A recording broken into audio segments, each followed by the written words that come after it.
All right. Good morning, good afternoon, good evening to everyone. Thank you so much for joining. My name is Ramsey, and I am your host today for Saturday, March the 27th. Also, with my co-host Claire and Dr. Sola. He will also be monitoring as well. We have a great group of panelists, 9 individuals who are here to share their expertise with us. Now, we are going to dive right in with some questions, but before we do that, I want to also read everyone's bio, get everyone introduced and acquainted, and just really quickly for some house rules.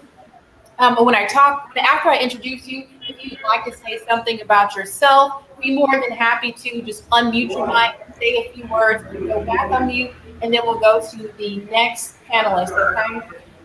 Again, for you all at home or wherever you are on your streaming devices, we are the Global Pan-Africanist Network. It is hosting its African History Month, which is exciting because last month was Black History Month, and this month is African History Month, something that many folks may not have ever heard of before, but we're happy to introduce you to something that's new. Now, for those who don't know what it is an international to reunite people of African descent by advocating for freedom and rights. We mentioned we have a language discussing racism, slavery, and colonialism, and how it all applies or affects Black mental health. There's going to be some good things here. Now, the first person I want to introduce today is Future Kane. I'm going to read a bio on Future Kane really quickly. Future Kane is the CEO and the founder of the Future Center. Currently is statewide project coordinator for social and emotional learning and mental health. As an equitable social and emotional learning expert, she works with institutions, organizations, and individuals to enhance the health and the well-being of others. Now, Future does this by delivering high energy, education, health, and podcast consulting and coaching with challenges the audience to pay attention to what matters the most: oneself, others, and their current systems. Future, if you wouldn't mind, go ahead and just introduce yourself to the other panelists and all of our viewers across our multiple streaming platforms, would be LinkedIn, Facebook, also YouTube, and other different streaming platforms. Well, I want to say good morning, good afternoon, good evening to wherever you are joining us from today. Thank you so much for allowing me to be blessed sitting with each of you. I am so appreciative. I am on a mission. It is my legacy to create equitable systems for all. I will continue on this good fight. This is the hill I am willing to die on. And I hope each of you are staying healthy, being mindful, and staying positive during what I call this mental marathon. Thank you. Thank you so much, Future. Next, we'll be introducing Sister Oluwantoyen. Sister Oluwantoyen is a certified psychologist counselor committed to addressing the mental health needs of the African diasporic communities with a focus on empowerment and psychology to cultural contexts of African knowledge and indigenous practices. She is Yoruba singing and performing artist and a member of the Ari Vita, an African collective that uses art in the instruments of Renaissance and develops strategies and emancipates decolonization and community care. She has more than 20 years of expertise in self-organization of Black interest groups. Would you mind introducing yourself, Sister Oluwantoyen? And you go ahead and unmute yourself really quickly.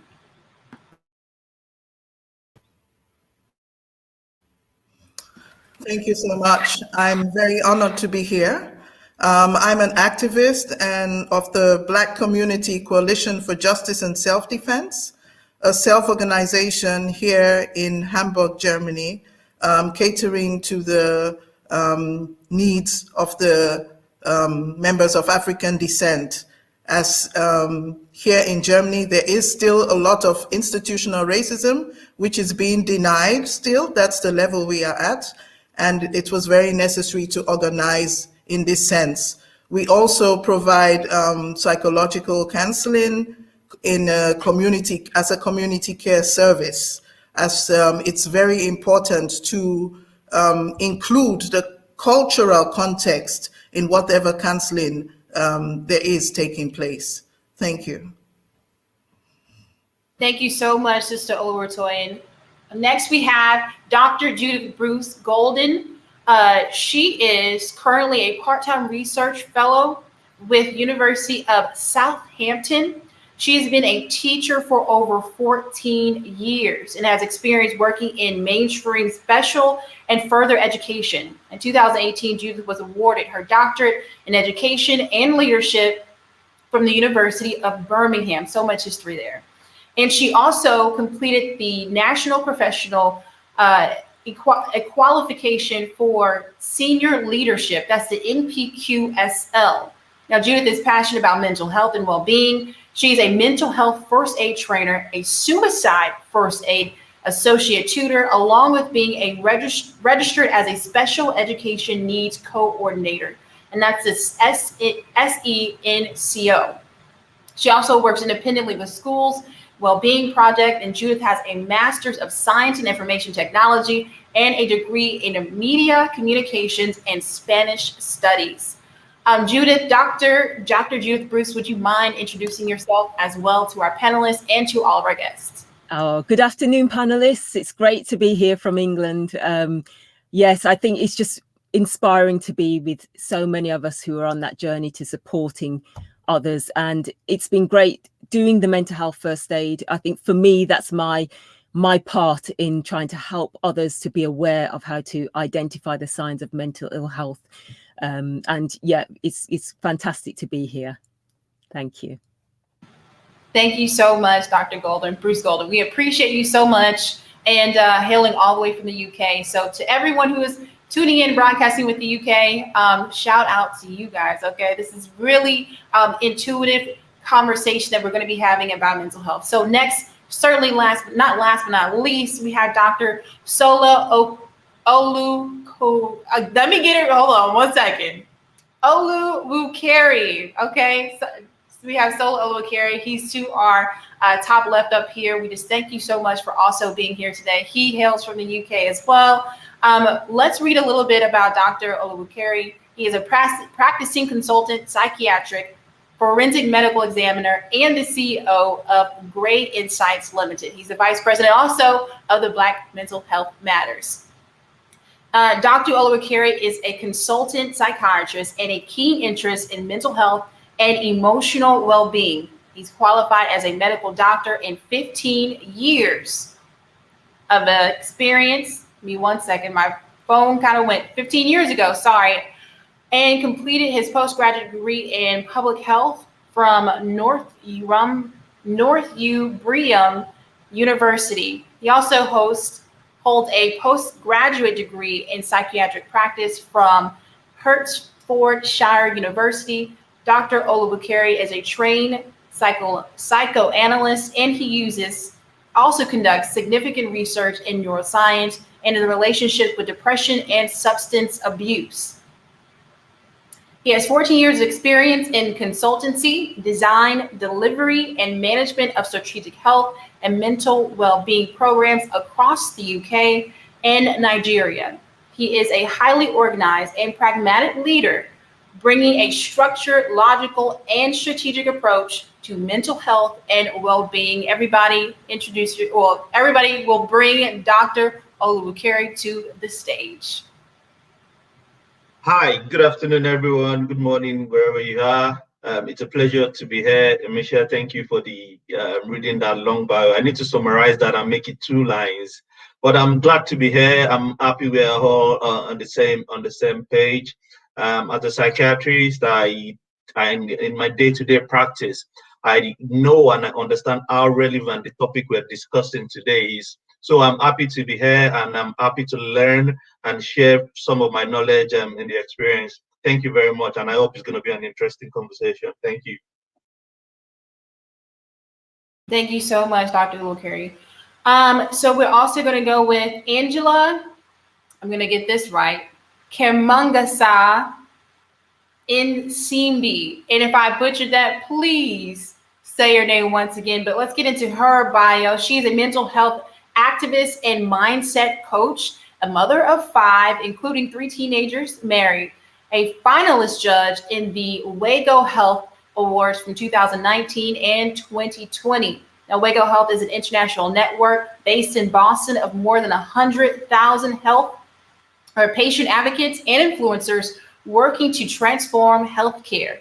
And she is a member as well. Now, she's an award-winning journalist, 2018, for covering positively people with diabetes in the media. She was also given the award by the African Center of Media Excellence. She's also the co-founder of the board of director of My Story Initiative. It's a nonprofit organization that aims to empowering people with psychosocial disabilities. Excuse me. She's the founder of Heart to Heart Chat, a mutual support group for people with psychosocial disabilities, caregivers, and medical experts. And she's also a worshiper with CDMI Heim Choir in Kololo. And she is found in singing therapeutic. She finds singing therapeutic. She's also a speaker who is passionate about mental health awareness and the mindset change in regards. If you wouldn't mind just introducing yourself again, Angela.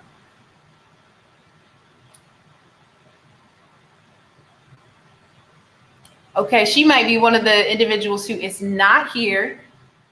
So when she pops on, we will give her. Amisha, she has network issues. Maybe she will introduce herself later on during the show. Okay. And Claire, do you want to read some of the bios as well? Okay, I'm glad to be here with all these great people. My name is Claire Nasasra. I'm a Ugandan journalist. I'm passionate about health, and I'm privileged to be here today with you people to discuss mental health. Personally, I run a number of journalistic websites. There is East Africa Daily, there is Safe Mother Uganda, there is Uganda Oil and Gas Journal, and I'm really so privileged to be talking health today with all of you. Yeah. Awesome. Thank you so much, Claire, for that. She's also co-hosting as well, as I mentioned before. Next, we have David Nabari. David is a student at the University of Ghana, pursuing health sciences education. From the College of Health and Wellbeing in Accra, Ghana. He is the current national president of Ghana National Association of Community Mental Health Officers. He's the association currently has over 700 practicing mental health officers and technical officers. Mental health who are allied health professionals. Now, since 2017 till date, David has been serving as the first ever national president. Now, he's 32 years of age. Not only has his association front David as the chief executive officer, but he's also a part of the NGO Into Health and Mental Health. He's a member of the Blueprint Working Group, member of the Umbrella for African Mental Health. He's the lead for Project Director, Maternal Mental Health and Emotional Intelligence First Aid Project in Ghana, and also the Director General of Nairobi International Institute for Mental Health Studies in Africa. He's also passionate about youth, public community health, and maternal mental health, and general mental health advocacy for mental health policy. Go ahead, David, and introduce yourself as well.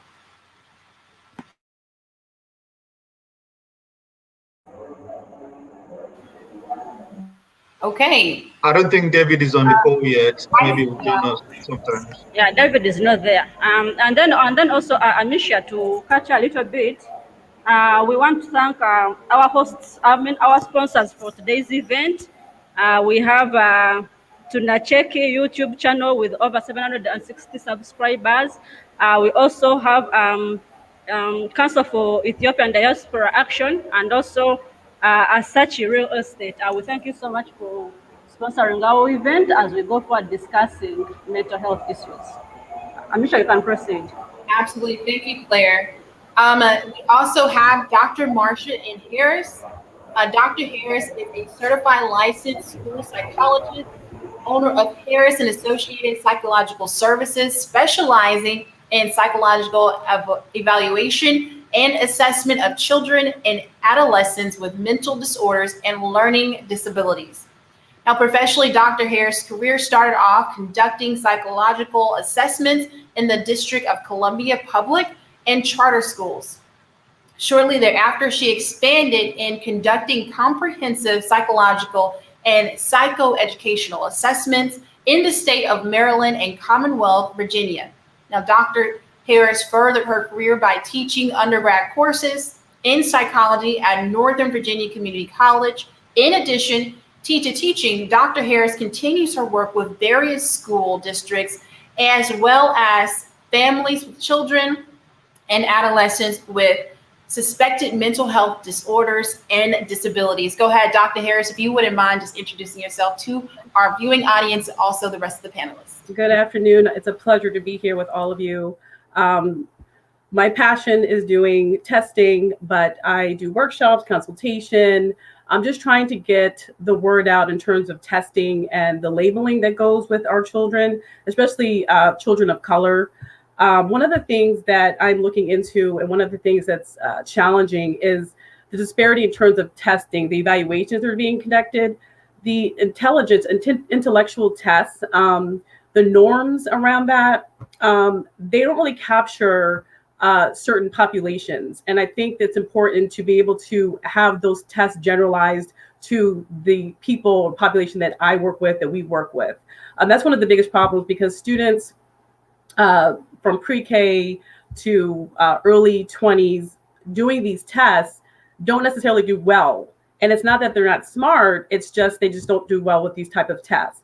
So my focus is to, help make those changes through workshops, working with families, working with schools, and looking at the child's, the whole profile of the child, not just looking at the intellectual tests, is looking at academics, looking at background, looking at trauma. That's another part. So what I do is not only use the diagnostic manual of mental disorders, I also use what's called the Individuals with Disabilities Education Act of 2004 to classify students in certain categories, of 13 different classifications according to IDA. And so that's what I do in terms of testing with kids who possibly have disabilities or not. Even I test kids who might be gifted. But one of the biggest problems in our community is just the testing itself, the tests that we use. Some of the tests are culturally sensitive, but they don't really capture all of the student, all of the child. So that's my mission, and my passion is to really look into getting a test tools that really target our population. It's nice to be here. Thank you so much, Dr. Harris. We appreciate all your work in the educational system. We have Dr. Andrea J. Boudreau. Now, Dr. Boudreau, I would say Fashi, is committed to healthcare executive and medical psychologist with nearly 2 decades of progressive leadership in healthcare strategy, operations, and clinical practice. Now, she is an honors graduate of Howard University and the Texas A&M University System School of Public Health. Dr. Boudreau is a board certified in healthcare management as a fellow in the American College of Healthcare Executives, an accomplished health equity leader. She is committed to improving maternal health outcomes through the provisions of culturally competent, evidence-based education to expectant mothers across the globe, and working with federal and state policymakers to ensure education is considered a part of the continuum of care for mothers. Prior to joining Lamaze International as CEO, she was the senior partner of JCG Consulting Group.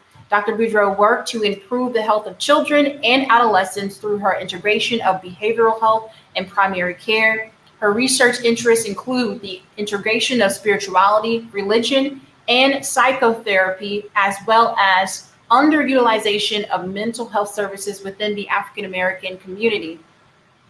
Andrea's network includes membership of Alpha Kappa Alpha Sorority, Inc., American College of Healthcare Executives, National Association of Healthcare Services Executives, and Power Foundation. Everyone, welcome Dr. Boudreaux to the stage. Thank you so much for the introduction, and I echo the other panelists in saying that I'm so excited to be here. As everyone has already said,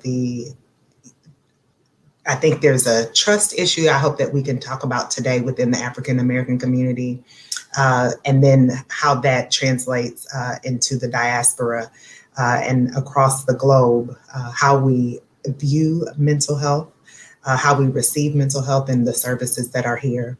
I'm very excited about the work that I'm doing with policy and healthcare administration, because that allows for access. And then what does that look like when we leave the United States? As a leader here, I can work with our federal and state governments, but what does that look like across the globe? So excited to be here to talk about those things. Thank you. Thank you so much, Dr. Boudreaux. Moving along, we also have Dr. Kevin Washington. Dr. Kevin Washington is an African-centered psychologist licensed in Florida and Washington, D.C. He has taught lecture at several colleges and universities nationally and internationally. Universal, BIN, National Alliance in Homelessness, Roland Martin, Nick Cannon, Morris L. Henson Foundation, Essence, and many national and international organizations have sought his expertise on Black psychological matters and leadership and development. He's a past president of the National Association of Black Psychologists and is currently the associate professor and head of psychology and sociology at Grambling State University. He is the national director of Black Marriage Day. Now, Kevin Washington received a bachelor's degree in psychology from Grambling State University and a master's degree in education psychology, as well as a doctoral degree in consulting psychology from Texas A&M University. And he is also, as the Fulbright Hayes Scholar, Dr. Washington researched the impact of socializing institutions on the healing of Reconstruction with scholars from the University of Cape Town, University of Fort Hare, University of Durban Westville, and the University of Zululand in Zawazalu, Natal. Dr. Washington, you're going to have to say that over for me as well, and others. So he's conducted leadership training for students, faculty, administrators, and continues to develop leadership models and is grounded in a cultural competent framework. Everyone, again, we have Dr. Washington to the stage. Thank you so much for joining us. Hey, thank you so much for taking on the task of introducing everyone with these very meaningful ways of expressing themselves in the universe. I want to say Habari Gani to those who understand what I just said. Habari Gani. I want to say Agadef, Etusen, do your thing, F1, just Kanjani, Sawubona. Just want to suggest to everyone, welcome. I'm glad to be welcome to this space, to be able to share in this process of addressing a profound phenomena of understanding human functioning from the context of understanding how do we break the chains of psychological slavery caused by the European incursion upon the African world. And we have to recognize that as we talk about testing and we talk about a variety of forms of things, assessment, mental health, that the greatest form of mental health is the control of the mind. Stephen Biko was very clear about that. And so the work that we do with Nansapo empowerment work is about understanding how do we break the shackles of the mind. He said that the greatest weapon of the oppressor is the mind of the oppressed. And so we look at ways to break the shackles. We know also that Dr. Woodson says that when you control a man's thinking, you don't worry about his actions. And so we've been brought under control of the oppressor, and we don't even recognize that we're doing it. So it's like trying to tell a fish what water is. So it is very, again, humbling to be a part of this discussion with the psychiatrists, with the assessors, with people from all over the globe, understanding that there is one common issue, and that is that the issue of the African mind must be liberated. And so that is the work that we've dedicated our lives to. It's liberating the mind of African people. And so I'm looking forward to having a fruitful conversation. Dr. Boudreaux, Your assessment, your introduction was cool with Howard. I've taught at Howard, HU, also Texas A&M, but the AKA stuff that blew it right there. But the point you want to make sure is that we all know that we're all family engaged in the process of healing. So thank you all, and I'm looking forward to engaging off camera more about this work so that we can join together as a unit to look at the work that I'm doing also in the Gambia. I have a private practice there, as well as Florida and in DC. We're being global with liberating the African mind. Thank you. Thank you so much, Dr. Washington. And just for you all who are joining us again on our live stream, we are discussing racism, slavery, colonialism, and its impact on Black mental. Amisha, can you give Angela some time to introduce herself, please? Angela. Okay. Angela.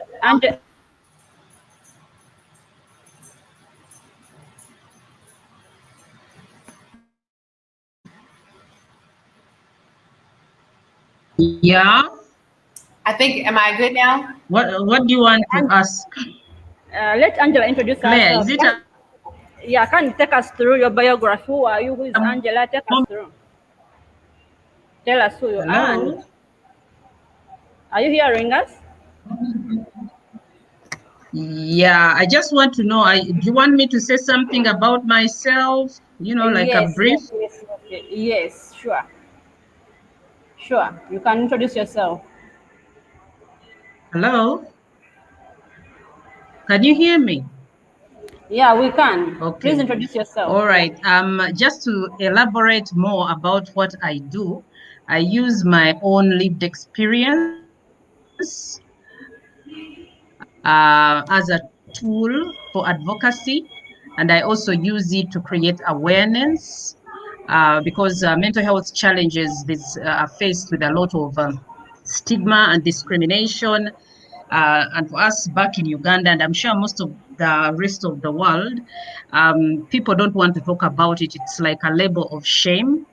So I have used it as an opportunity, because I'm also a journalist, to write about the whole experience and also to advocate on how mental health treatment can be improved and even made more accessible. And I do also a lot of peer support work through the NGO. I use the NGO, the nonprofit organization, My Story Initiative, as a platform. And we plant peer support groups in different parts of the country.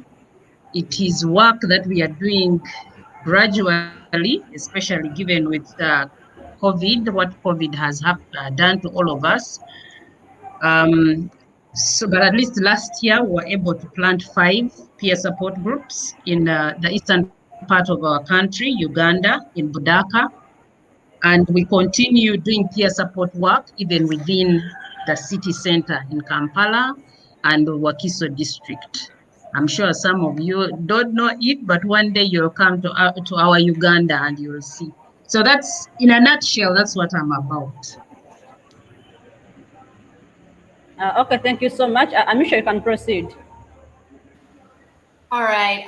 This is just pretty much primarily for people who are either just tuning in or just clicking on. We're discussing racism, slavery, colonialism, and its impacts on Black mental health. I want to start the conversation when we hear these terms, racism, slavery, colonialism, and these are some really loaded words. Can we just break it down for individuals, maybe some basic definition when it comes to racism, slavery, and colonialism, and then transition into how mental health is involved in this conversation? I'll take a quick start. I think about the silencing that happens, and as I reflect on my journey through corporate America, and just how we have to be, the expectation that we're going to be in our place, or there's this expectation of submission that has traveled with us through, from slavery here in America, on through Jim Crow, through the civil rights, and even today we still see that. And so when I reflect on that and what that means as we move into even into leadership roles and how that presents in our, I see everybody falling off, I hope. As we look at our leadership roles and things like that, and how does that impact, what does that mean? I think of students that I mentor, young early careerists that I mentor, what does that mean for them and how do they process their mental health of traversing the corporate ladder? What does that mean in education? How do we have access to education and how does that impact us? And I think about how the mindset of having a place has just been much more visible even in this season. So I'll pause there and see if anyone else wants to comment on that. One of the things I think is it's critical to note is the idea of racism as a mental disorder. And I don't think that people have really caught on to that. I was in graduate school and I was writing a paper on that. And my professor asked me, so you're going to write about the impact of racism on Black people? I said, no, the impact of those who hold racist views. In reality, racism is a mental disorder. We don't recognize the dynamics of racism as it has played itself out in the human trafficking of African people. The idea of lynching and castrating and gathering around people to celebrate that, to cut off body parts, is a mental disorder.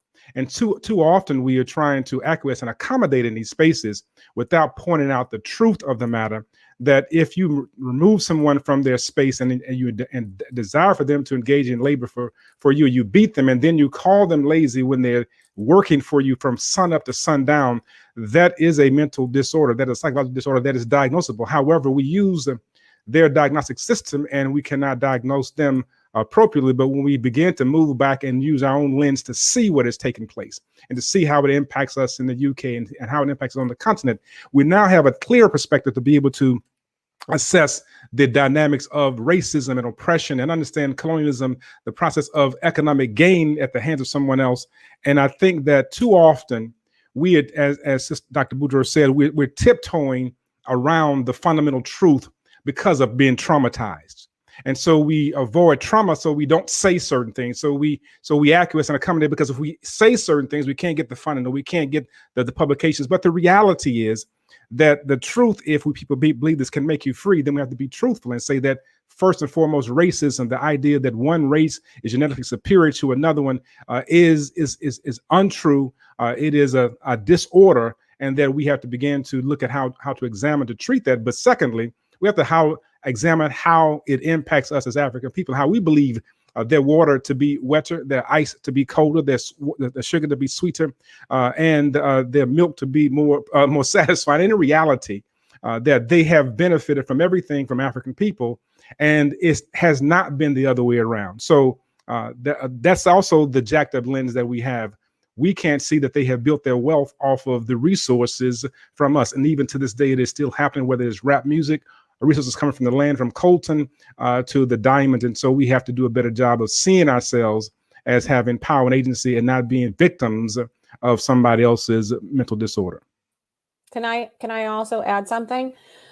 What I want to add is that people have to remember that colonization was built on racism. So the superiority and the inferiority in which the white person was implemented into all systems, our legislation, the policies, the practices, the procedures in which we are supposed to then ingrain ourselves and assimilate ourselves and accommodate and fix the problem that essentially they have created that is now our problem. Thank you so much, Future. I do have a question for back to Dr. Washington. He mentioned as racism as a mental disorder. I know a lot of people, maybe our viewers, they might see racism as something that is learned over time. How could that learned trait be classified as an actual mental disorder if it's something passed on from generation to generation?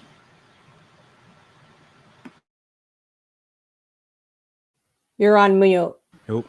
I was on fire too. So the ideology is what it is, and so we have to recognize that it is possible to pass down the dynamics of racism. Let me give it to you this way: Diaz and Reza did a research study on mice, and the mice would be shocked. And they would be shocked, and they would have this whiff of orange blossom when they would be shocked.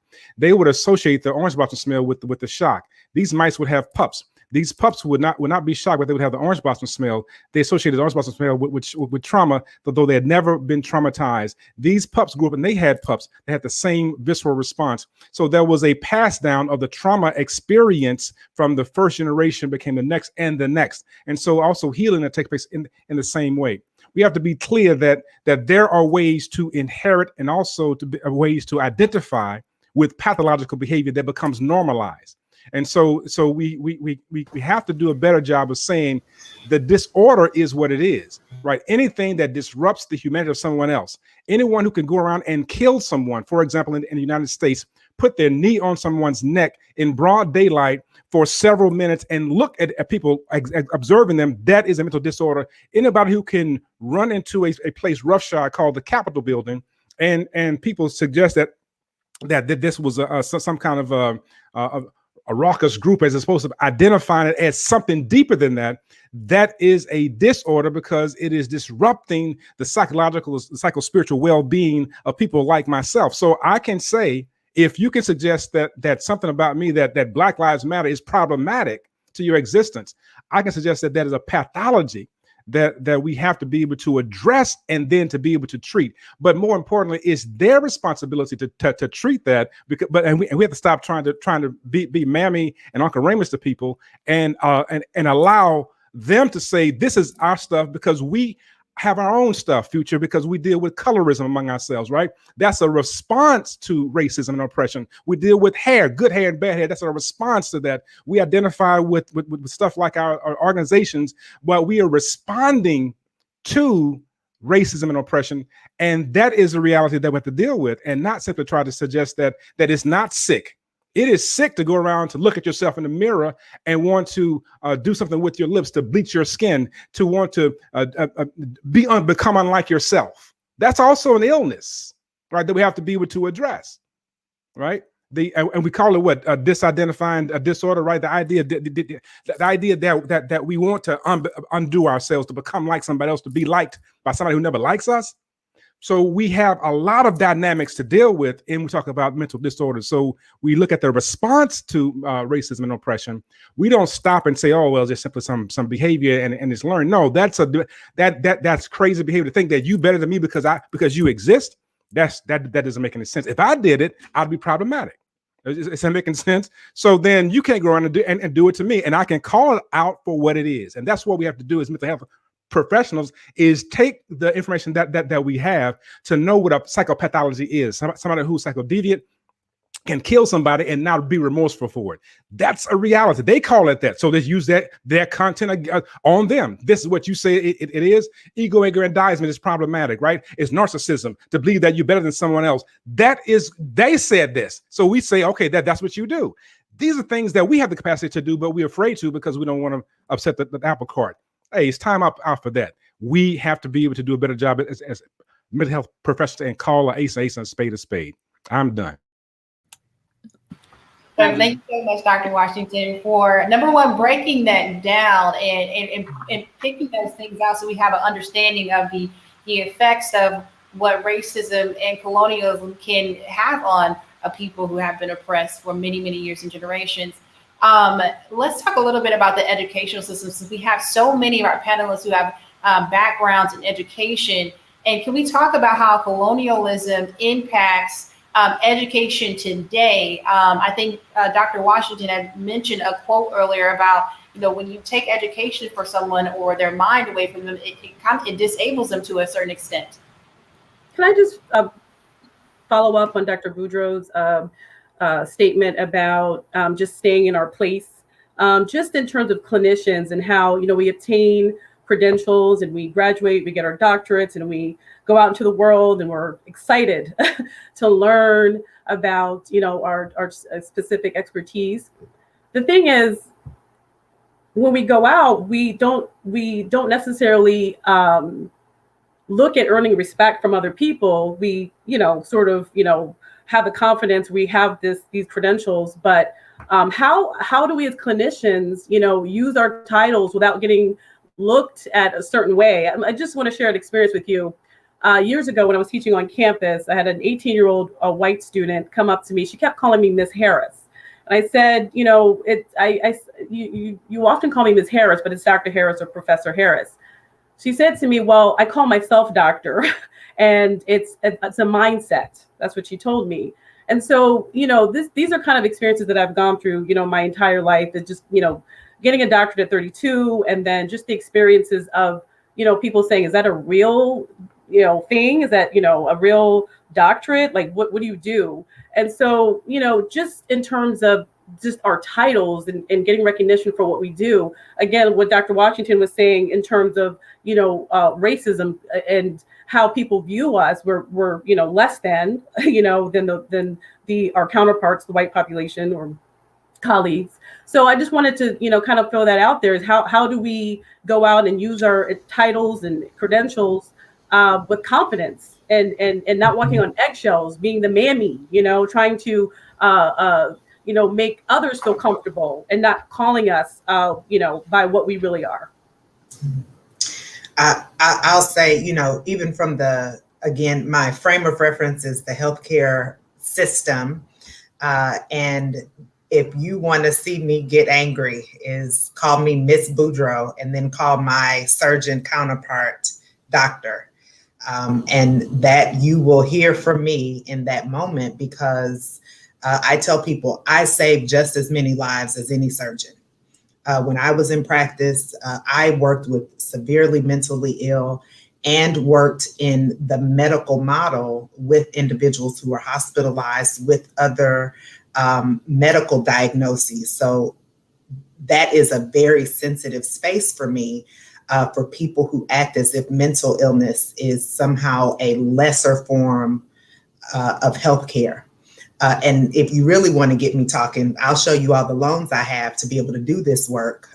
And many of my MD colleagues don't have the same amount of loans that I have. So I think it's one thing when I see it from a race perspective. That's I have also gotten that. I'll be in a room with white or even Asian physicians, and I'm Andrea or Miss Boudreaux.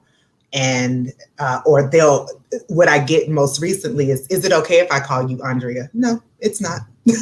And so I think it's moving into this space where mental health is recognized as just as important as any physical illness, so that we have the respect. I think my work in policy is to allow for us to have the same access. I talk about loan forgiveness because my loans are through the roof. Now, I chose to have additional education to do the policy and to do the business side of healthcare. So that was the decision I made, and I'm grateful for that opportunity. But we don't have the same access to loans as our physician counterparts. When I was in practice, I practiced in underserved communities. A physician who does the same thing has access to much more loan forgiveness than we do. So it's from a perspective of recognizing the importance of mental health in the well-being of communities and of people across, and while, again, I understand it here in the States, I understand the loan forgiveness here in the States, I'm certain that this is the reality across the globe. I know one of my board members hasn't even finished undergraduate in her country, and she calls herself doctor. And I'm like, wait, here, psychologist means something, and she hasn't even finished undergrad and can use the term psychologist there. So there's this devaluing of what mental health is. Surgeon is not something that you can use without that level of training, but we have devalued mental health, and I think it's something we have to do better about. The word education comes from the word educe. Educe means to bring out the higher potential. And so you asked the question about education. Too many times we've misconstrued education and indoctrination, right? So to be indoctrinated into somebody's way of thinking is not true education. That is why Dr. Woodson says that when you control a man's thinking, right? So for having been taught the same knowledge base that has made the oppression possible, then we'll never liberate ourselves from the oppressor. So the proclamation of identity is not based on the titles that they bestow upon us. The proclamation of who we are is in our DNA. So that is our movement. And so we have to look at this idea of being marginalized on multiple levels. And what Dr. Boudreaux mentioned was a disenfranchisement economically, right? Having to take out a variety of loans, disenfranchisement. Dr. Harris mentioned about and not acknowledging the title, right? All these are perpetual struggles and challenges that we face as mental health professionals, right? And so we don't even recognize the fact that we are being attacked and assaulted, and that we are surviving the dynamics of the oppression by trying to find a way to resist and be acknowledged for who we are as being doctor. Somebody one day, a European American male saw my title at the airport and says, "Doctor, how did he get one of those?" Like somebody was handing them out on the corner, right? And so the reality is that there's this perpetual devaluation of us by them.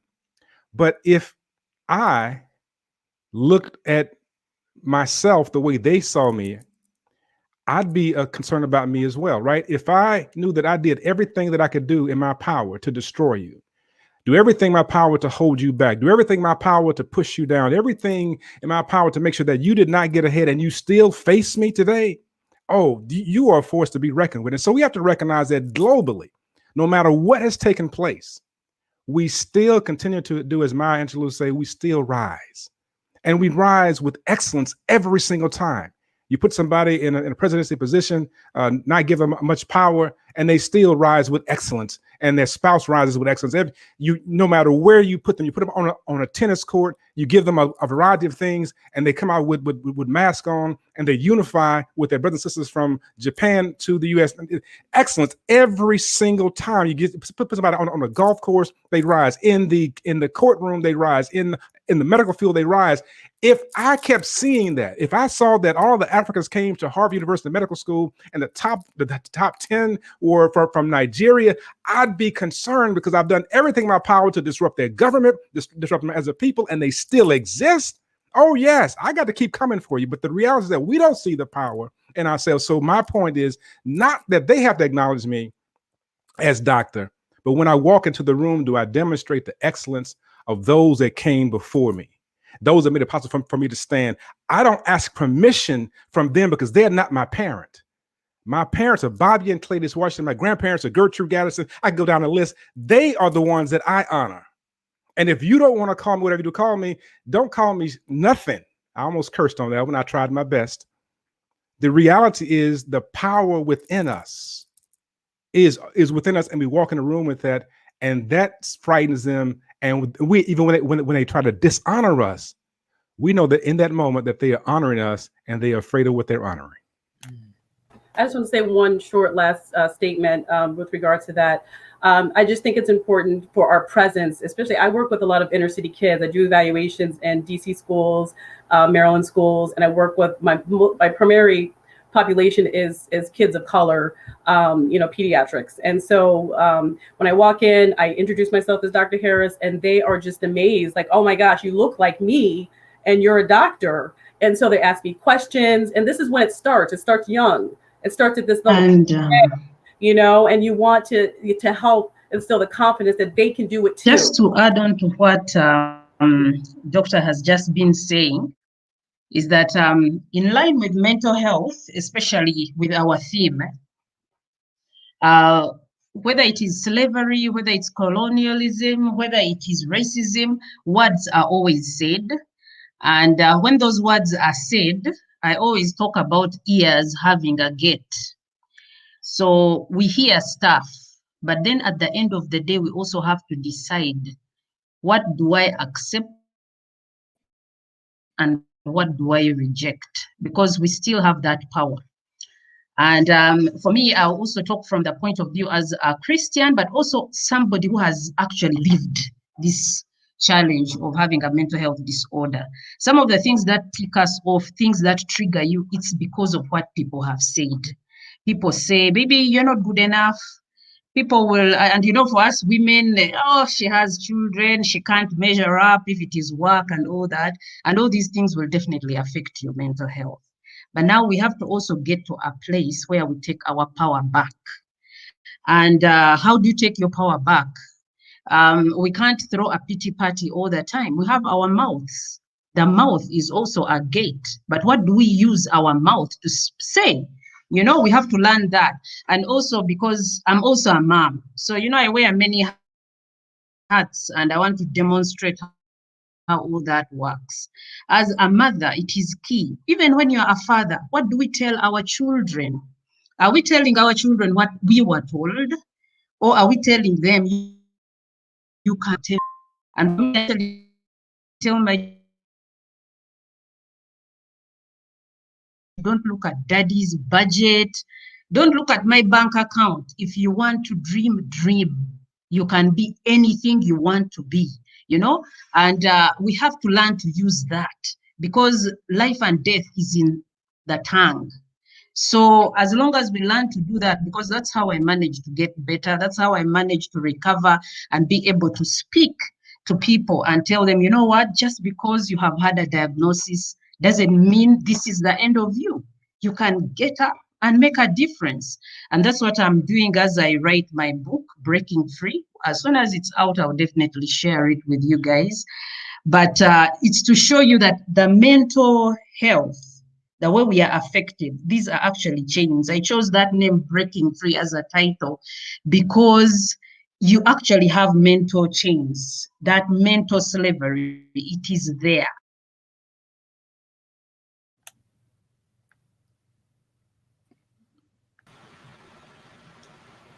I think Angela, she might have went out for a little bit, but she has a powerful and an amazing story about her journey through becoming mentally well. She did an interview with Claire, I want to say not last Saturday, but a few Saturdays ago. Claire, if you wouldn't mind just talking a little bit about Angela's journey through mental health, how she identified what she was going through, what she was going through, and how she came out on top. Angela and Claire, I just talked about a little dialogue between you two because you guys did an interview not too long ago, just about your journey. I think I'm going to leave that to Angela since she's here so as she can take us through all of what happened, what she was diagnosed with, and how she broke free, like she says.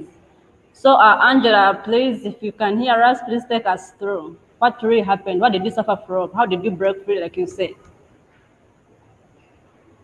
Okay. The diagnosis was bipolar affective disorder. That's what my doctor told me. And my doctor told me, because of this condition, you're going to have to take medication for life. Yeah, you know, they tell you things that frighten you. And one thing that I did, I actually took the medication 5 years, but I chose and said, I will not take this for life, because I actually realized that meds were not getting to the root of the problem. And my problems were deeply rooted in how I relate. And part of it was my childhood background, and part of it was also my challenges within my marriage. So I realized that you have to come to a place where you have to talk about that challenge and not be afraid and ashamed of it. So I went public gradually. I had to first talk to my husband. All of you who are married, you understand that. And because I also have children, I had to think of my children as I went public about my situation. And I started to spread my wings by talking more at different fronts, in the workplace, in the church. I come from a church where our pastor allows me to speak and create awareness so that also Christians are not afraid to take medication when you have to take it, because I did that for 5 years. After that, I decided I think there are other solutions. And one of the major solutions that I found strength in is reading my Bible and meditating on it. Because there's something I found as I was reading, and it is what you meditate on is what you are. So if you meditate, or even if you meditate on pornography, that's what you will think. If you're going to meditate on how drunk you can get, that's all you will be. So I had to start making sure, what do I meditate on? I meditate on stuff that is true, stuff that is noble. I actually am intentional. That is how I began to break free. And then also, who do I surround myself with? You know, your circle of influence. I started looking out for people who are adding value to my life, and I'm also adding value to their lives, not people who are going to speak death in my life. So if I saw you can't add value, I would also declutter my relationships. That is something I did, and it has helped me a lot. And then also I decided I can make a difference. Why not? I can make a difference. And I'm so glad that you guys gave me this opportunity to be on this platform. So by making the difference is also to help other people, women, men, whoever is willing to listen, to help them realize their potential. Because for as long as you tell your mind that you can't, that's where you end. But when you tell your mind, I can, but how do I get there? Then there will be even people to hold your hand and help you get there. So I had to change my circle of influence, people I surround myself with, and I also read more. But frankly, most of my strength has come from the Bible, because I was told for a long time that I don't measure up. And one of the strong verses which helped me is in Psalm 139, verse 14. And it tells me that I'm fearfully and wonderfully made. And the works of the Lord, I mean, I'm part of his works, and it's wonderful.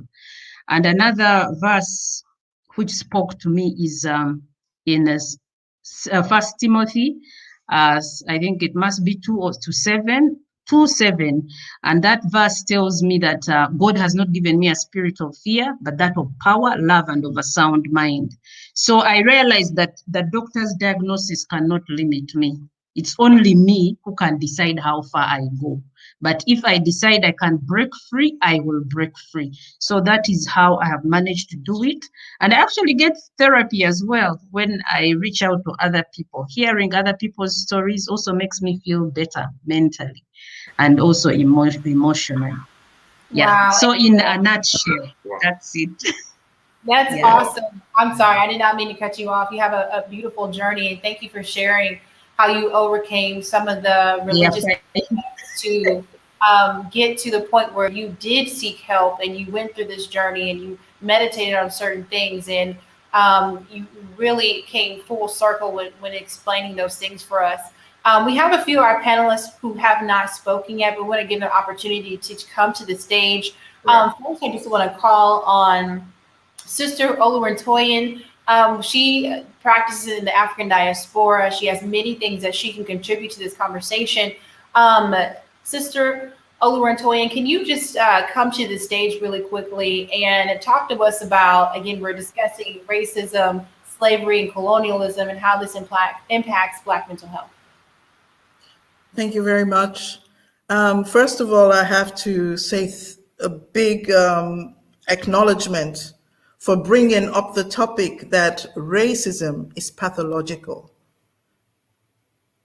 that racism is a disease. Because I think when we accept that, when we finally know that as a people, then we have better tools to respond. Racism is constructed. It has to do with power and the racial trauma, the emotional trauma, the emotional pain which has been embedded in the memory, passed on for generations, is real. From the sense of empowerment, I would like to say